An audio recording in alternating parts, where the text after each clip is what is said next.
All right, ladies and gentlemen, welcome back to the Grow Your Moving Company podcast. Today we've got a very special episode broadcasting from the Lion's Den. I've got right. Andy Elliott, the #1 sales trainer in the world. He's blowing up onto the scene. And I'm going to be completely honest, I did not know who Andy Elliott was until about July.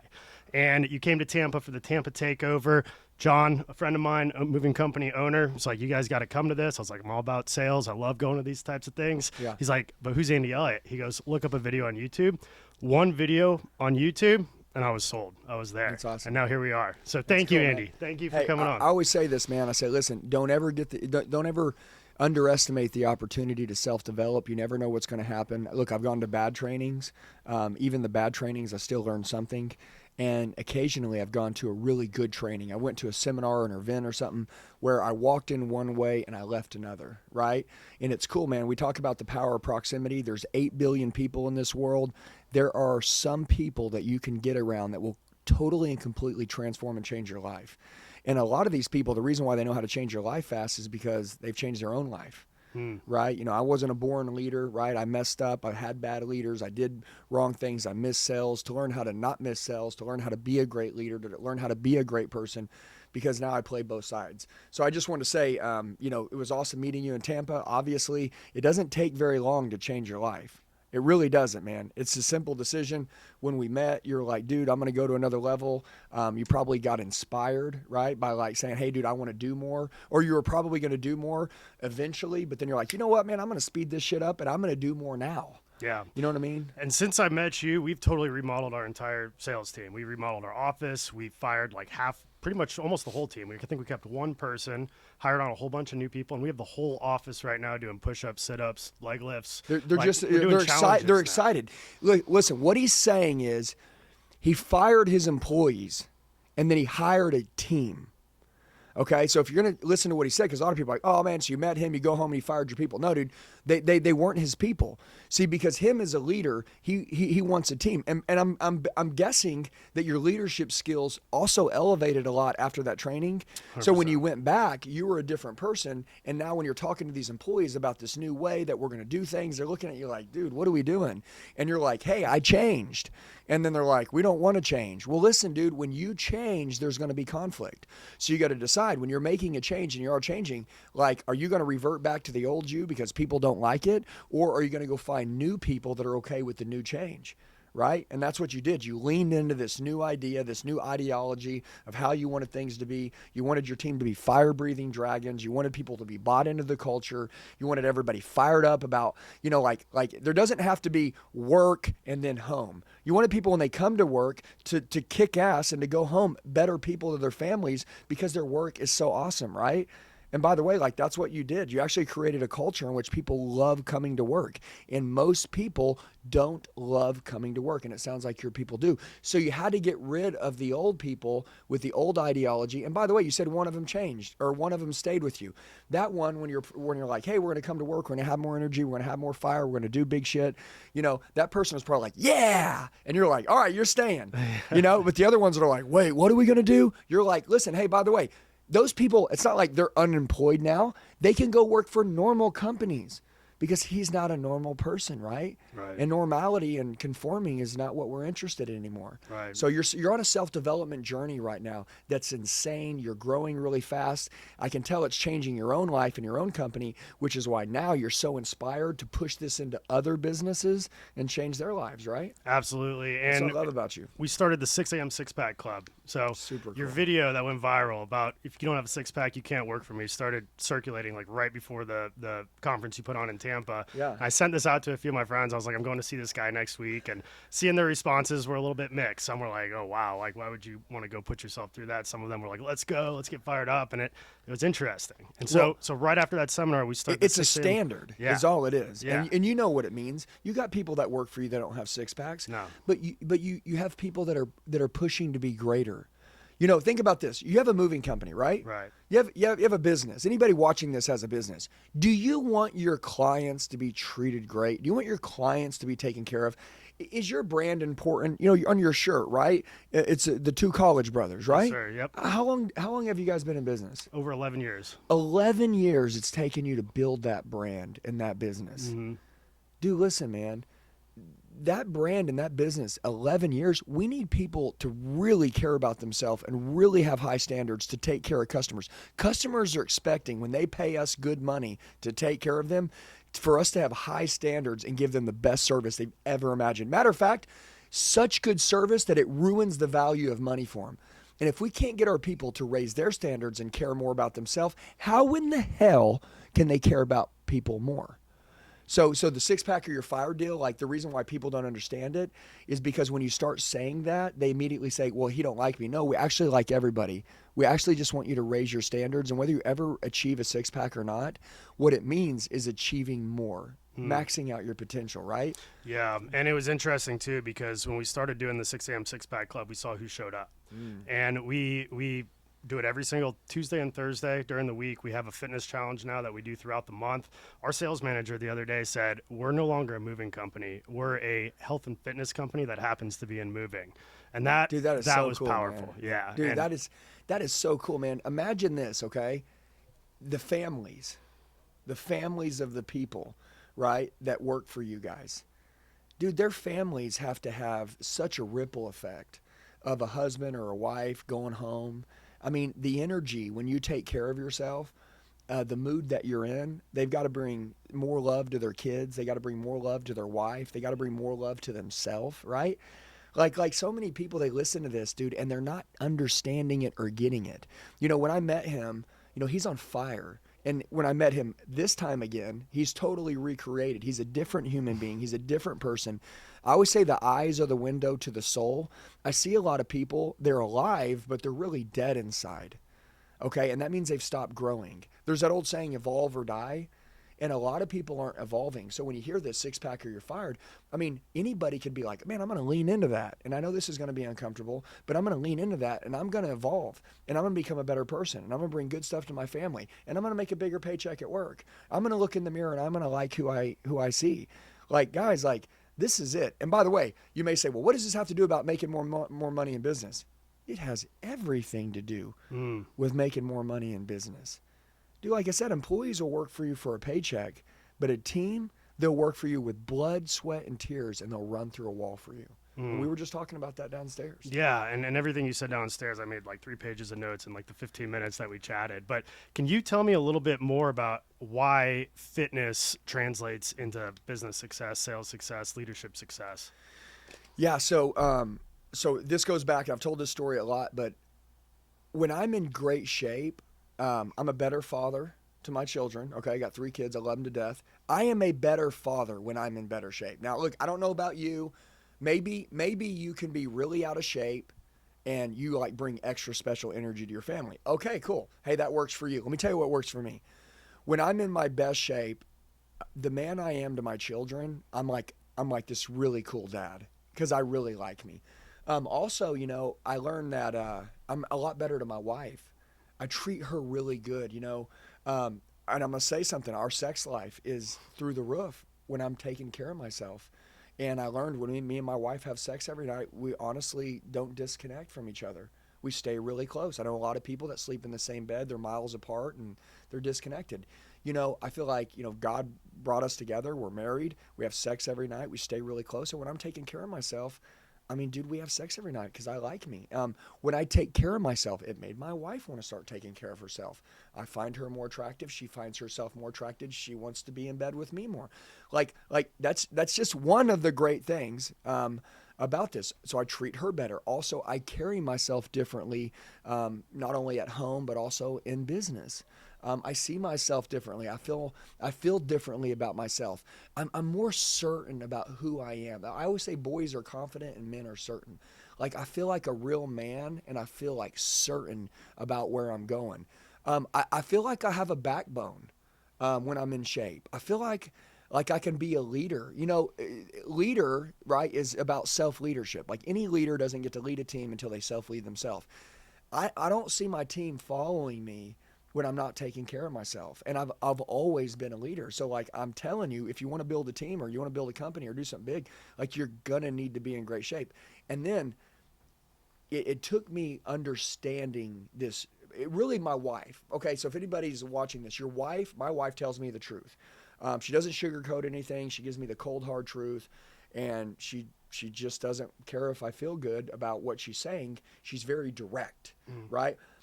There was a time, and I was 39 years old, okay? Now, I've been in shape at different points in my life. Me and my wife have been together 17 years. She's seen me boom in business, boom with her, boom with the kids, and then also she's seen me fall, right? She's seen me restart. She's seen me make bad decisions. She's seen me backslide. You know, see, our wives see us go up and down, and she noticed a trend that the times that I was in the best shape and I put myself first, now hear me out here, I put myself first. I was taking care of myself. I beat the sun up, went to the gym, was eating right. During those times, me and her were the most happiest.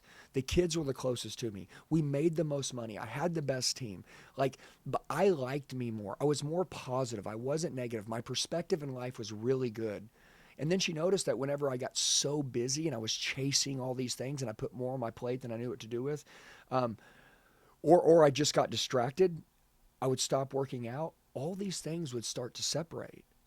So one day, my wife walks up, I'm 39 years old, and she reaches behind me and grabs my love handle. And, you know, like she squeezes it and grabs it. And she goes, "You getting a little comfortable?" And people say, "Oh man, what a mean woman." No. My wife knows how to trigger me. Now, I got mad. I got pissed off, which I'm glad. Because anytime I've gotten pissed off, I've built something beautiful. Okay? Like sometimes you need to get pissed off. But she goes, "You getting a little comfortable?" And I turn around and I go, "Dude, what's your problem?" And she goes, "I don't have a problem." She goes, "I see you walk through this door every day after work, and I see your eyes, and I can tell when you're fulfilled, and I can tell when you're not." She goes, "You're forgetting what all this is about. You got one life, Andy. Who do you want to be?" I said, "What do you mean?" She goes, "What is success to you? Define it." Okay? Is success to you being out of shape or in shape? And I always said, "Well, what about money?" And she's like, "Andy, you think I care about money? I want to see my husband happy. I want to see you fulfilled. I married you not for money. I would have married a rich doctor. I married you, right, because I thought you were going to bring massive value to us and we were going to have the happiest life ever. This isn't about money. I want to see the greatest version of my husband. When is Andy 2.0 going to be made?" And I said, "Damn, man, you know, like I got to figure this out." I'm like, "Do you not love me? Are you not happy?" She goes, "You're totally missing it. You're going to stick right now to the fact that I called you out for not being your best instead of understanding that I give a fuck about you more than anyone else. And I know when you play your best, what you're going to bring to the table. So you want to play the victim? Go ahead. Okay. Play the victim. Let's keep shit the same. Or you can make a decision to understand what your wife is saying. You have gotten comfortable. You need to go become the best version of yourself for the company that you work for the team that you lead, for your kids that look up to you, and for the wife that wants to admire you as the husband and is expecting you to lead the family. I do not care about money. I would rather have the best version of you and be broke and us be happy than have money and you look in the mirror and hate who you are. And I can tell right now you are not happy with who you want to be." And at that point, I said, "All right, here's the decision I made." I said, "I'm going to choose health over money." It was the first time in my life that I chose health over money. It was so awkward. For the first 90 days, it was like learning to walk again. I had to start eating clean. I was meal prepping. I was starving at night. I'm a snacker. So I want to dig in the refrigerator. Now listen, my family's 350 to 500 pounds. Wow. Okay, so like I'm just telling you, like people are like, "Oh, you're in good shape." Dude, I have no genes. I have no genetic. Dude, my family has the most awfulest bodies you've ever seen. So like I'm trying to recreate a new bloodline. I'm trying to create a new generation. I'm trying to create new genes for my kids. Dude, I believe in total recreation, but it took my wife to piss me off. Then Tim Grover always says this: either go into hell, right, and visit hell, or hell will visit you. So I decided to visit hell. And to me, it was waking up at 5 a.m., which I hated. To me, it was not watching TV at night and going to bed by 11 so I could get my 6 hours because I knew I was going to work out. But once I created this 90-day pattern, man, dude, I was on fire. Dude, I honestly was running through walls. I was breaking records. I mean, dude, me and my wife were thriving. The kids were close to me. I was bringing good energy to my family. Forget about money for a minute. I was bringing energy to my family that I had never brought. And the craziest thing is I started to feel like I was alive again. Again, there's a difference between being alive and living. I started to feel alive. I started to feel on fire. My energy started to go through the roof. Everybody's like, damn, man, look at all this energy. Dude, a guy walked in. He's like, damn, dude, you're looking good. You're leaning down, man. Oh, was that a bicep vein? I was like, oh, shit, man. I was like feeling this. You know what I mean? And then, dude, I just went psycho. I'm a person, I believe in something called total immersion, which means like if I believe in it, I totally immerse into it. Right? My wife, when I married her, no matter what woman comes across my plate, I don't care. No matter what woman walks in front of me, I don't give a shit. If they do shit she won't do, I don't care. That's my girl. I'm with her till I die. Okay? When I'm loyal to my people, I'm loyal to my people. I mean, like, whatever I'm in, I'm in. And I'm just that way. Like, I'm obsessive once I get into something, right? Well, now that I got into that fitness and I saw all these results that, like I've wanted my whole life, and it took my wife to piss me off. And a lot of people, they would hear this story and they're like, oh, your wife? Man, I can't believe that. She's such a bad woman. No, dude. My wife, her job is to bring out the best man in me. That's her job. Her job is to tell me the truth and never lie to me. I was getting comfortable. Once I got over the pride, the ego, and the entitlement, and I looked in the mirror, I realized that I was living in an alien's body. That is not fucking me. That is not who I want to become. And by the way, I'm an example to my kids, okay? Not only my team, but I still am. I'm 44 at this time now. I was like, dude, I'm in my 40s. I'm going to go back to being in my 20s. Like, I'm going to recreate I'm going to restart my life. And dude, listen, I just have gotten more obsessed with it. I eat clean food. I work out hard 5 days a week. Dude, it's not only changed my life, it's changed my team's life, it's changed our business's life, it's changed everything. We built a 9-figure business in 3 years, and I would tell you, if you ask me what is the number one cause of all of it, when I tell you this, you're going to think that I'm lying. It was staying physically fit to keep myself always growing and out self-developing everybody else.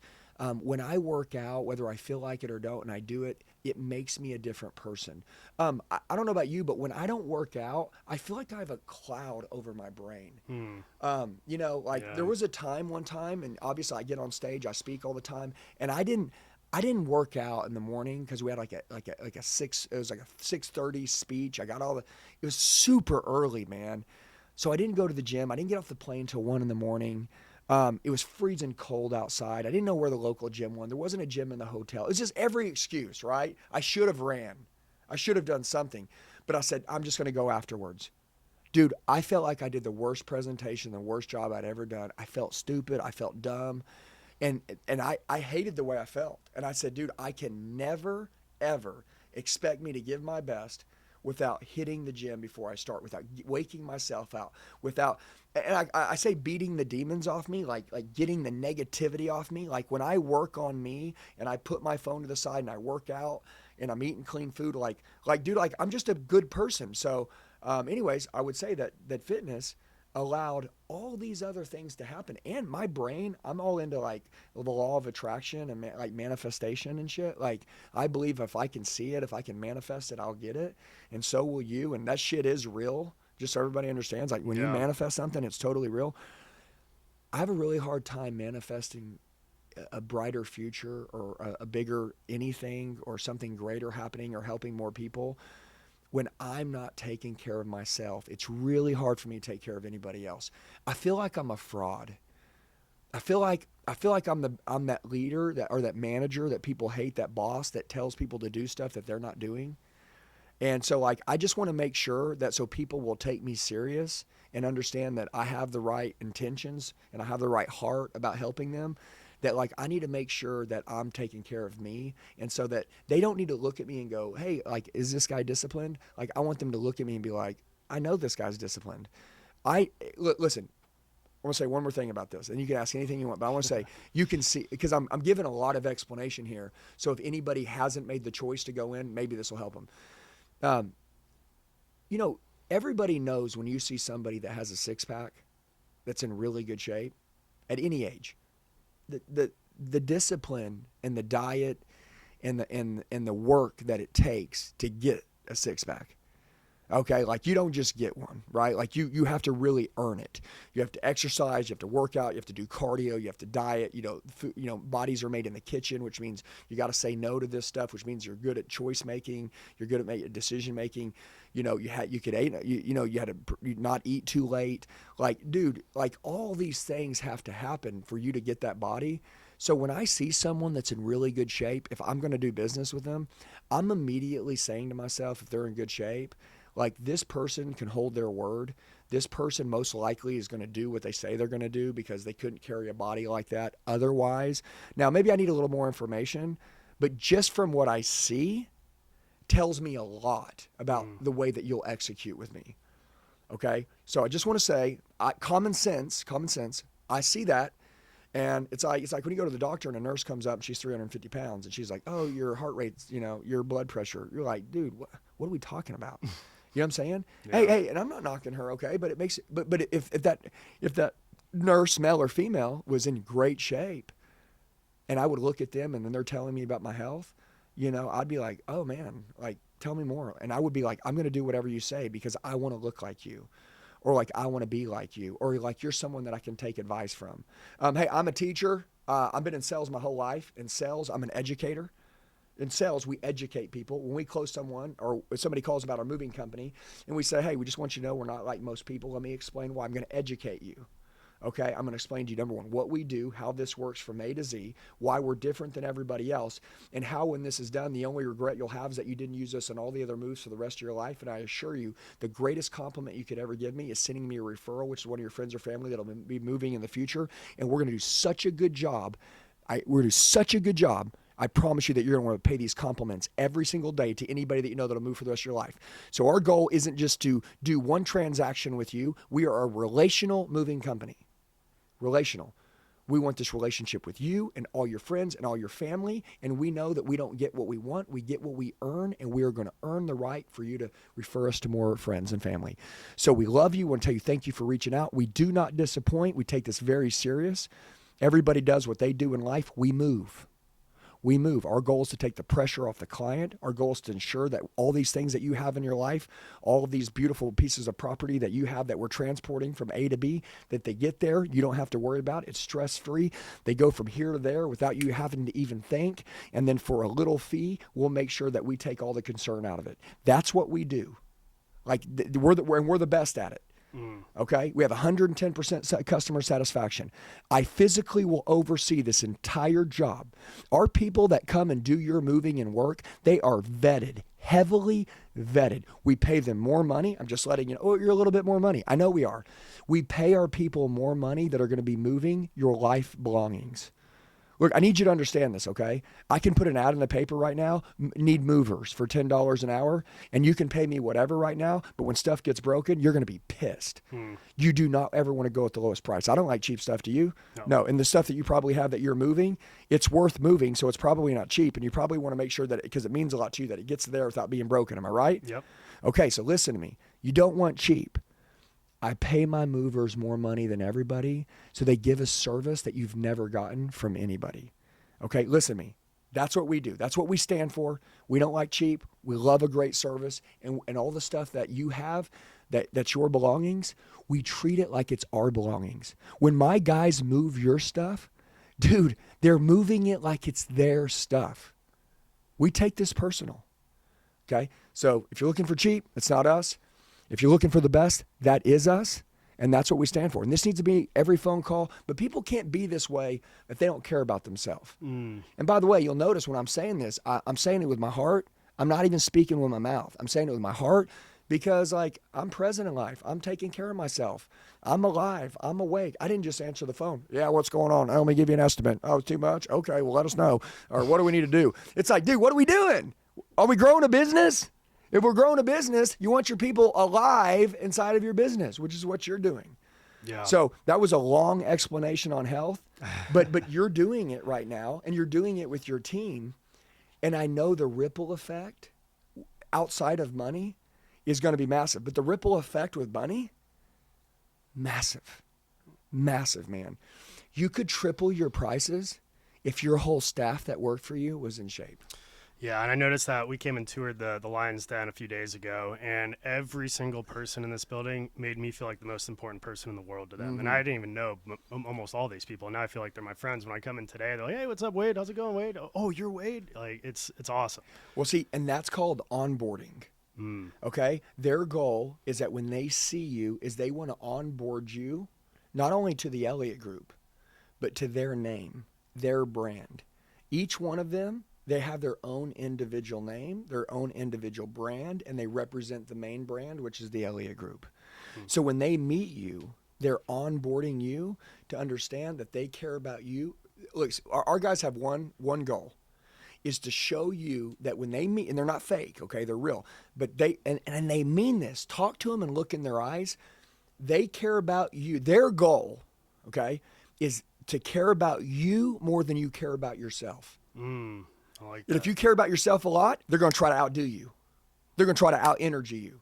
They're going to try to outlove you. And they're going to try to, and there's a selling skill called reciprocity, right? Which is like give first. And that's the reason why it's like, hey, what can I get you to drink? Hey, what can I do for you? Hey, what do you need, man? Hey, let me give you a tour around the office. Hey, they just want to give you. Have you ever noticed a lot of salespeople have commission breath and it's like take? Yeah. Dude, our guys are give. Because if you play that game, you'll never even have to ask. Dude, I was so good at selling whenever I sold, and I still sell, but whenever I sold, that literally I gave so much, people would just stop me and say, all right, Andy, how does this work? How can we get this going? Like, I wouldn't even have to ask, so guys, what do you think? You want to wrap it up? No, they're like, Andy, we're good. Now, how does this work? How can we pay you? Can I wire the money? Can I put it on a card? What's the best way to handle this?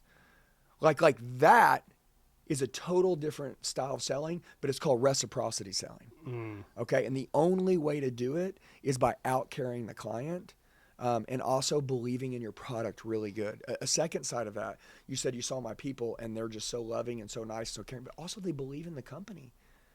They believe in what we do. They believe that every time that you say hi to somebody that you're changing their life. You know what's crazy? Because I know this is a moving podcast, but like how many people just sound like they don't even care when they're doing the work or they're just transactional.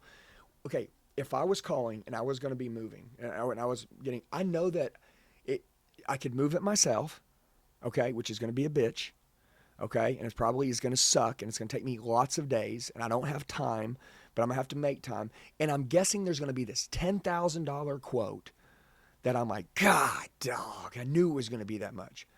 But if that person answers the phone, man, and they say, listen, our number one goal is this. When you move, 99% of the time, it's a nightmare. The most important stuff to you breaks. You spend all this time moving. Your husband ends up throwing his back out. It's a nightmare problem. It causes fights, divorces, problems. I've seen it all in the moving space. Okay? Our goal is to take all the pressure off you and your family. Where do we need to pick it up? Where's it going? You're going to go to that location. You're going to see all of your stuff there. We're going to wrap it the way you want it. We're going to pack it the way you want it. We're going to take care of it better than you would take care of it. If that's what you're looking for, ma'am, sir, that's all we want to do. We charge a little more money than most, but we also pay our people more money. We're not interested in making a lot of profits. Most people don't talk about it. I'll be happy to talk about it.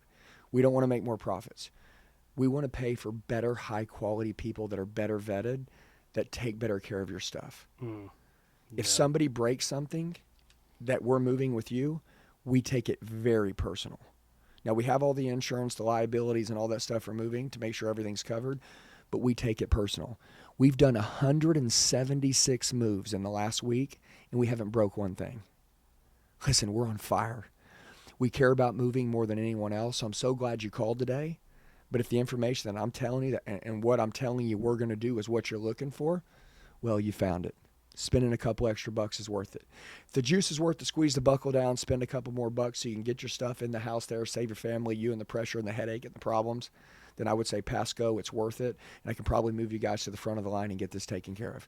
You sound like an amazing person. You sound like you got a great family, and congratulations on the move. Whatever's going on, we just want to make it seamless and easy, and we want to make no headaches a part of it. When it's all said and done, I want you to say, my God, If moving was that easy, we would have done it more often. It's always been hell. Well, it isn't going to be hell with us. Okay, and I'm going to show you with this first transaction how great we are, so that in the future, if you decide to do it again, you can call me back.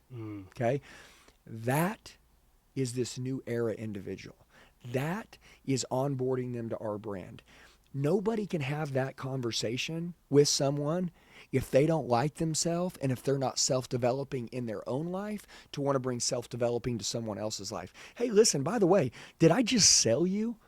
No, I really coached you through the process of how our company does business with people like you. I just coached you, man. I tell my guys, yeah, you guys sell, but you're not salespeople. You're coaches. Who makes more money, a salesperson or a coach? A coach. Coaches make the money. Salespeople, right? Our guys, listen, take this, understand this. Salespeople, of course we sell because we're coaches. We're selling you on this is the best way to do it. We're influencing. We're persuading you. We're painting pictures. We're telling stories. We're articulating our words to make you understand what we want you to understand and take you where we want to take you. But we're coaching you along the way. Okay? We're not high pressure selling you. Look, we just want you to do what's right. Spend less money, get a bad job, spend a little more money, take all the stress away. But the person that's talking to the client, that person represents the entire company. 11 years. 11 years you guys been doing this. Whoever answering that phone, man, they have got to outcare everyone. I love that. I think one of the biggest struggles that we as moving company owners have is getting the actual people that are doing the moves on board. You know, moving, usually you end up as a mover because it might be your only option. It's tough work. It's not sexy. You're sweating. You usually don't make a ton of money. It's usually an hourly job, even if you are paying the highest in your market, in the industry. How do we as owners lead the charges with the front lines that are going into people's homes and handling the stuff to be able to have that experience, that onboarding experience cycle all the way down so that the salespeople can back up what they're selling? It is a daily conversation, just like a football coach has to a football team before they take the field. All right? Wade, today we've got a lot of people that paid a lot of money and that trusted our company, okay, to do something that they don't think that's going to get done right. Now, Wade, let me say that again. They're paying us to do something that they don't want to do, and they still yet believe that we can't execute it and do it right and properly because they've been burned and let down before. Today, Wade, you're going to be given an opportunity to prove that we are the best. Now, I want to tell you something, okay? I see a lot of potential in you. I see you going far in our company. Okay, you may start as a mover, but I don't see you ending as a mover. Now, you may say, Andy, I love moving so much, and you may never want to change, but Wade, you're capable of doing whatever, and I believe in you. So I know this. I worked when I was younger flipping burgers. I was the best burger flipper in that entire place. One day I was going to run the joint, okay? But you know what? Flipping burgers, when I did it the best. I want you to know this. You moving stuff, you are the front line of our company. You're more important than the CEO. You're more important than the CFO. You're more important than me as the owner. You're more important than all of us. If you move this load today and you don't do a good job, our company goes out of business. I don't know if you've ever wanted to be trusted. I don't know if you've ever wanted to be. Have you? Yeah. You're more trusted than I can explain. If you'll go out today and you'll make sure every time you pick up something, every time you put it down, every time you move something, I want you to think about what I said. I trust you. Our company counts on you, and you're the most important person in the company. Do you believe me? That's all I want you to do. I want you to know how important you are to me. I want you to know how important you are to the company. I want you to know that when we sold the job and we told the clients that we were going to be the best, we knew that you were going to be the one doing the work, or all you guys were. Okay, with that being said, I want you to understand something. I don't care what title you have. We don't have any titles in this company. We're all a team. They're making the calls, right? We're investing the money. Some people are doing marketing, and some people are doing the moving. We're all a team. And if one of us doesn't do our job right, all of us sink. Okay? So I want to tell you, you mean a lot to us. Your job's important. We couldn't do what we do without you. Thank you. And I don't see you being a mover your entire life unless you want to be. So give it your best. Do the best job it's ever been. And the future looks bright. And I just want to say thank you. Are you having this conversation one-on-one? I could have it one-on-one or with the team. I could have it with 10 people right now. I could say, let me tell you guys why you're the most important part of our company. And I'm saying you guys are the most important part of our company. We could not do this without you. See, people forget, man, just because people, listen, let's get this out of the way. A lot of moving companies and companies in general, but moving companies, because these people are doing the job that nobody else wants to do, that doesn't mean that it's a bad job. And by the way, who told them that it was the job that no one else wanted to do? Okay, like who's telling these people that? Dude, I would say, guys, every day people are looking to do things that have purpose and matter. When you guys move someone's family, that's purpose and matter. When you pick up that bed, you don't know if that bed was her dad's bed and how much that means. You don't know. So we got to pretend that everything is ancient and sacred. It means everything to everybody, everything that we touch. Can you guys stay in that state? All right, that's cool. All right, now next, what are we going to do? We're going to talk about who are you guys going to become, right? If you guys do a great job moving with me for a year or two, and you keep your standards high, and you show that you can be counted on as a mover, and you understand how the mechanics of our company work, which everything is about moving, dude, you guys can move up and you guys can lead a team. You guys can run a team. You guys may move to the sales side position at any point in time if you want to. You might be leading the team or managing. I don't know. But I know the way that you go out today will determine what happens tomorrow. The decisions you make today shapes your future tomorrow. Our company's growing. We're opening new locations every day. I'm wanting to bring people from internally inside the company up and out to new locations and different stuff. Like, guys, listen to me. The way that you work today, the way that I can count on you will let me know where you fit tomorrow. Now, listen to me, guys. Do you believe in the company? Do you believe in what we do? When we tell people we're the best, were we lying to them or are we the best? And who's the only person that can deliver the experience to show them that we're the best? You guys. Okay? So I'm going to say it. I'm going to say it one last time. You're the most important people in the company. Period. That's it. I care about you. I love you. We have no titles. I'm grateful for you. Go out there and give it your all today, and let's show people how much we love them. Guys, like, this is a conversation every day. People say, oh my God, a moving company doing that? Don't do it. Go out of business. Fine. Anybody who's listening, who wants to grow and be a badass, listen up, own the market share, take over the world. Everybody wants to move. The reason why people have stopped believing in moving companies is because of amateurs. People don't like salespeople, right? You know why? Because most of them suck. And they're amateurs. But if you've met a good one, they take the pressure off you and they actually help you make a decision. Okay, remember, 10% of the people will buy from everybody. 10% of the people ain't buying from nobody. And then 80% of the people need help making a decision, which means they need a salesperson involved. But the problem is most salespeople suck. So since the salespeople suck, and anytime we've dealt with one, they do a shitty job, and we know that they're amateurs, and we know that pros aren't out there, well, we hate salespeople. They're not saying they hate salespeople. They're saying that the salespeople they've got to deal with, most of them suck. So that's why they say they hate salespeople. But if you met a good one, you're like, damn, man, I want to buy everything off that person. It's like, that's my point. So it's like movers, if they say they hate moving companies because they've been burned by a mover. Okay, people say, well, I hate girls are all trouble. No, you meet a good one, you're good. I got my heart broke. I'm never going to fall in love with again. No, if you fall in love with the right person, you're like, damn, this is the best feeling I've ever had. It's like, come on, man. Like, what we got to do is whatever you do, you got to be the very best at it. No matter what they say. That wasn't you. I hate moving companies. With us? Was that me? You people break your heart. Did I do it? Listen, I wasn't there. I can't speak for them, and I'm not him.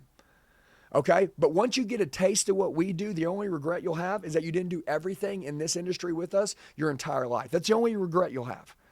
Okay? But you won't regret doing business with us. Matter of fact, when it's done, you're going to write me a check for a little more. For sure. Every time people say, let me tip you. I say, we don't take tips. They say, let me tip you. Let me tip you. Let me tip you. Hey, and another deal is, if a mover does a good job, have people tipped them before? Oh, yeah, all the time. All the time. Tell your freaking guys. Say, guys, listen to me. We charge for the job. If you go out there and you blow their minds today and you take their souls, they're going to tip you. They may not know that they're going to tip you, but you've done such a good job, they feel like they owe you more. Okay? That would be my deal. Do such a good job today that the client feels that they underpaid. Tell your movers every day, do such a good job that the client feels that they've been underpaid. When you're done moving, I want them to look at you heartbroken, feeling like they've ripped you off because they haven't paid you enough money. That's the key. I love that. I'm making notes left and right. I made a note earlier downstairs when we were talking. You said that you have to earn the right to have a direct conversation like you're having right now. Like you've earned that right. You've proven yourself. I go back to Florida. I have this huddle with my team.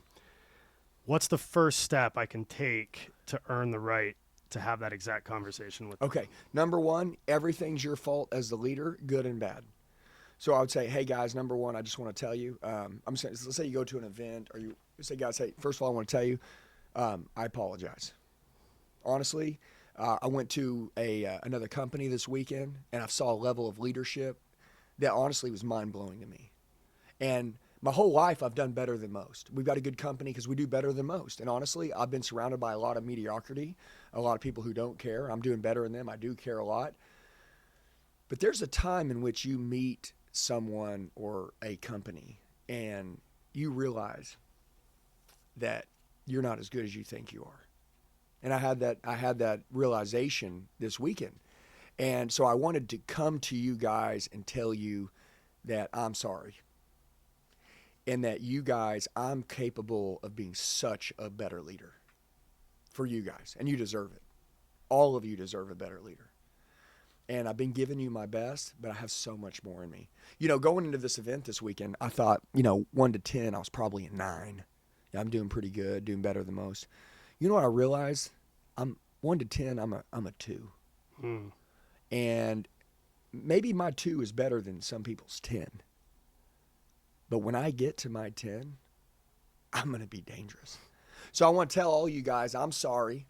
I'm not as good as I think I am. I saw a new level this weekend. I want to bring that level to you guys, okay? So I would like to ask for permission, okay? I'd like to ask all of you for permission for me to positively peer pressure you guys to max out your potential. Would everybody be okay with me? I want you to know where my heart is. I want you to know my intentions is that you guys are the best and you're 2s. And your 2s may be better than someone else's 10. Okay, because that's how good you guys are. But when you guys get your 10, we're going to take over the world. So I'm going to push to my 10. I want you guys to hold me accountable to this new level of leadership. I want us to be open. I want us to be direct. I also want to be that way with you guys. So I'd like to ask you guys a question. Since I'm going to this new level, would you guys like me to feed you ice cream and make you feel good and treat you like 2, 3, 4, and 5-year-olds like most companies do? Or would you guys like me to give you the cold, hard truth, treat you like the badasses that I know you guys are? Which one? Badasses. They'll say badasses. And you'll say, all right, let's get started. Rule number 1, today we're going to ruin the value of money for people. I want you guys to move everything and do such a good job that people feel like they underpaid. And then you start going into it. You see? Notice the first thing that I did is that I didn't tell them that they hadn't been doing their job good. I told them that I'm sorry and I apologize and that I have been underplaying and that I've been doing better than most, just like a lot of you, and that we've been surrounded by mediocrity. So, when you're around a bunch of losers and you're winning, you think you're a winner, but then there's a time where you go meet somebody who's really doing some big winning and you realize, like, shit, man, like, I need to wake up. And you guys are my family. You guys aren't my employees. Tell them, you guys aren't my employees. You guys are my fucking team. Okay? And I can't do it without you. I can fire every one of you guys in here right now. And you guys can also fire me. Every one of you, you could fire me right now. I don't want that. I know you don't want to get fired either. I know we all want this to work out. We all want to be the best. And the only way to make that happen is to build a family and a team. So I want to ask for permission for us to treat each other like family. Ask for permission to be direct with each other. And if, hey, listen, I don't want any complaining. Okay? Somebody's doing something. Okay? Let's talk about it. Let's get out in the open. Let's hold each other accountable. Let's fix it. Is that cool? We're not going to whine. We're not going to complain. We're going to challenge each other. We're going to push each other. We're going to make each other better human beings. Okay? How about we take this and make this more than a job? Who's okay with that? And then they'll raise their hand and you'll say, what do you think that would do for our families? What kind of person do you think that bring back to our children and our wives? Yeah. So that's what we're going to do is we're going to get more. We're going to hold each other accountable for more. We're going to do more. We're going to make more money. But it isn't always going to be about making more money. It's going to be about being a better person. Every day, I want all of us to get 1% better. And I also want us to hold each other accountable. Can we please make an agreement that we have a goal to make each other 1% better every day? And that we will hold each other accountable. And the truth is dark. The truth is dark, which means if you're doing something and I know it's not good for you, and I know it's not the right thing that you should be doing based on what you told me you wanted in life, that I can shake your ass up and I can hold you accountable as your brother. Okay? Can we do that here? Can we have that kind of relationship? Can we live this kind of life? Can we live to this kind of accountability? And what would our life look like if we did? See, like, this is it, man. This is how I talk to my team every day. This is how I talk to myself. And this is how I think. Listen, anybody that can understand this concept, that can do this, and you can, okay, because I learned it. You can learn it. By matter of fact, I didn't learn all this by having a really good leader. I actually learned all this by not having this. And I thought, well, if that wasn't working, if I'm not growing my company, well, then why don't we just reverse engineer this bitch? What would grow my company? Well, inspired people, the leader running with the spirit, the leader having a different perspective, the leader being in good shape, the leader having direct conversations every day. And the leader has to not have a double standard. The leader must do what they're asking their team to do. And then, dude, like, it's just magical what happens, dude. And it's a compound effect. Where you'll be at in a year from now. If you do this every day, where you'll be at in a year from now. I mean, dude, you'll be building leaders that will be building leaders, and your whole entire company will be a group of leaders. There'll be no titles. There'll be no entitlement. There'll be unity. There'll be one team culture. People think culture is like people being nice to each other. Dude, our culture, we're very direct to each other. People that are around here would actually think that we're mean, okay? Because I'm like my wife grabbing my love handle, like that was her being good to me. And look at what she triggered. Look at the animal she made by telling me the truth. That's how we create animals in here. Look, we're poking at each other every day and exposing weaknesses and holes in front of each other's faces. And people don't like that because they don't like the truth. But the truth is the only thing that'll give you the life you want. Okay? So, Wow. Yeah. Phenomenal. I don't know how much time we have left here. I have one last question for you, and I think we got to roll. But how do we keep that momentum going? You mentioned that for the last however many years you would do fitness, you'd fall off, cycles. I'm guilty of it myself. 11 years.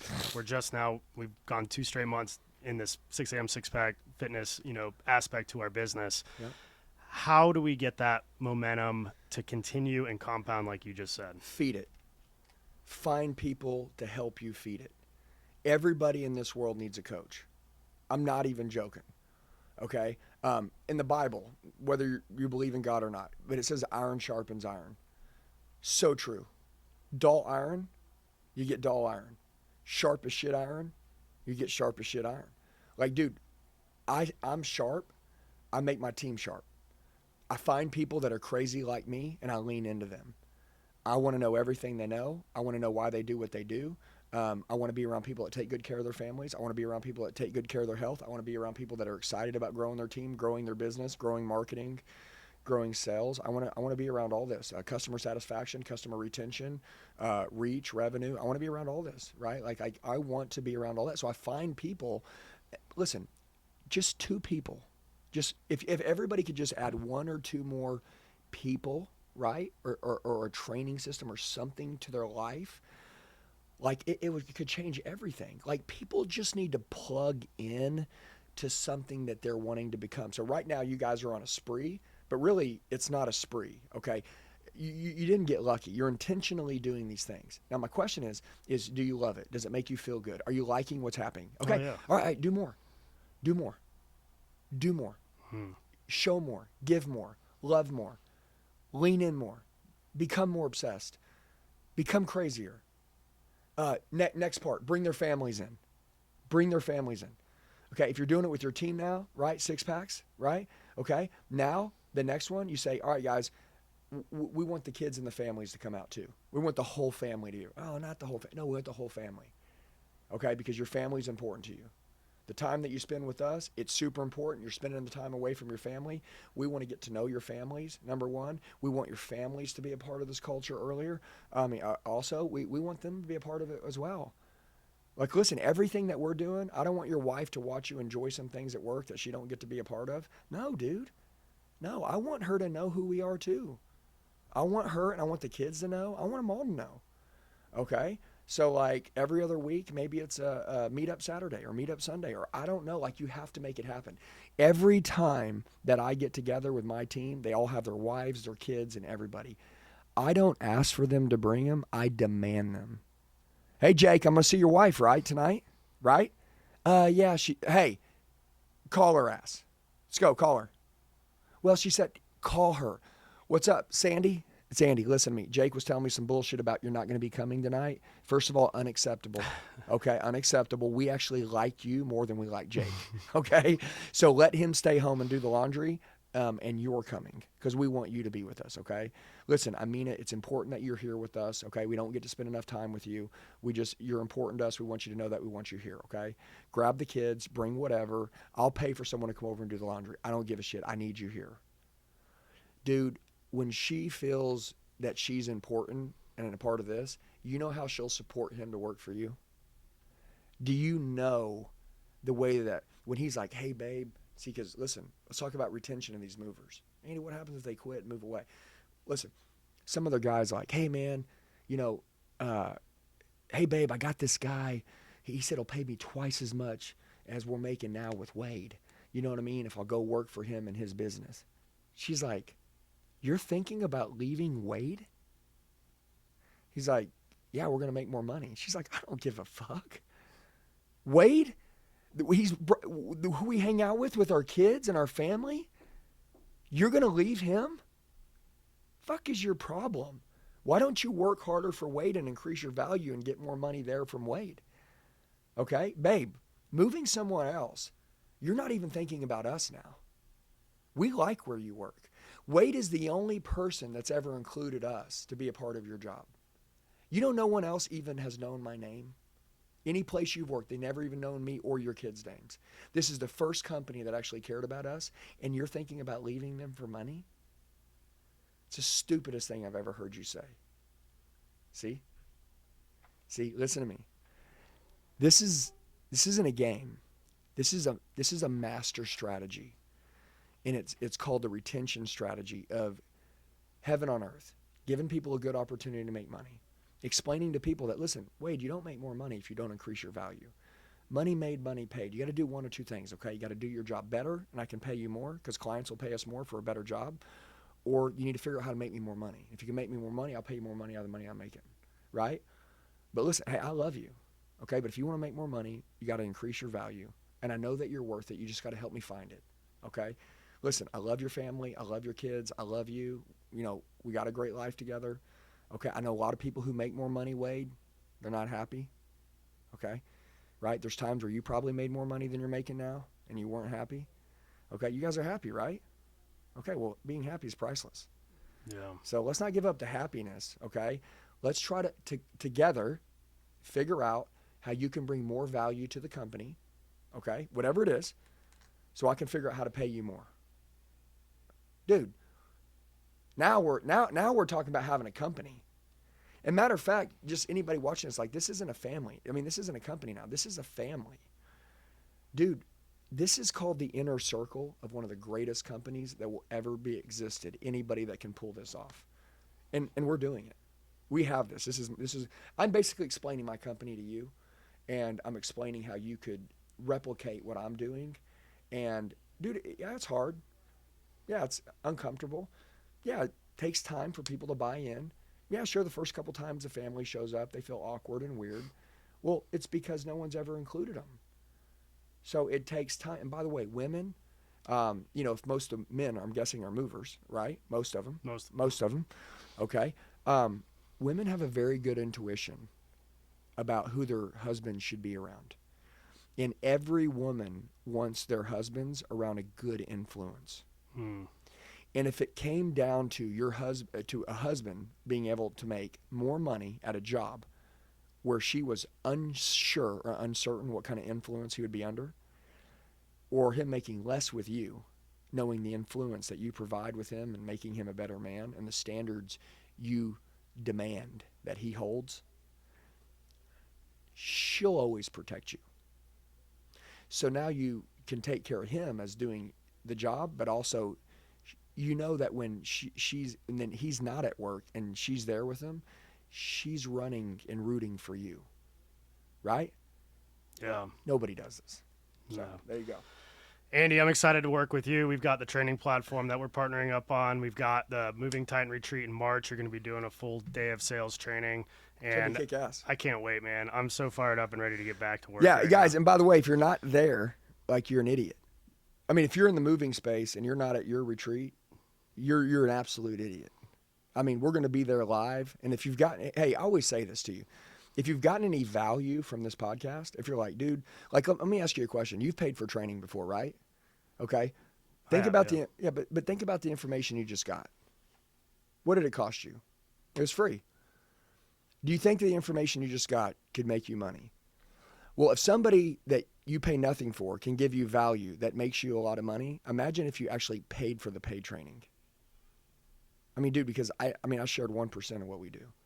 So we'll be bringing a lot of it to the retreat. So anybody that's not got their ticket, I think they need to reach out to you if they're in the moving space. Is that correct? Absolutely. Yeah, reach out to me. You can find me on Instagram. You can email me. I've said it a million times on here before. What's your Instagram? It's @WadeSwikle. It's just my first and last name. There you go. So, yeah. Cool. That way, if anybody's watching this, you're in a moving space, you want to grow a business, make sure you're hooking up with him. Yeah, we're taking over. Andy's infiltrating. The army is infiltrating. It's going to be awesome. Let's kill it. Tighten up.